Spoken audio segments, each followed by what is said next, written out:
जयकारी लगौलो हो, लेकिन मजा अभी तक नहीं। जितना जनसंख्या बा ना उतना आवाज कान में आवे के चाहिए। माता बहन सबसे निवेदन बा, भैया लोग सबसे एक बार तभी दोनों हाथ पैर से खड़ा कर दी सभी, दोनों हाथ जे भी कृष्ण भगवान के मानेला दोनों हाथ उठा के और जोर से जयकारी लगाए बा।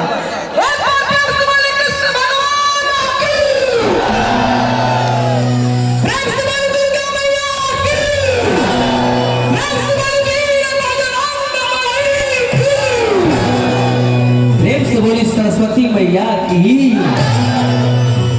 बोली अपना माता पिता की। वाह व्यास वाह। माई बाबू के आशीर्वाद ना मिली तो कहियो फेल हो जाइबो। के कहला व्यास, ऐसे माई बाबू के आशीर्वाद बहुत जरूरी बा।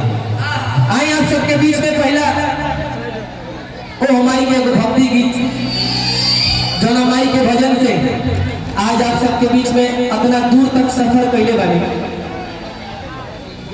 ओ माई के एगो छोटा सा भाव बा।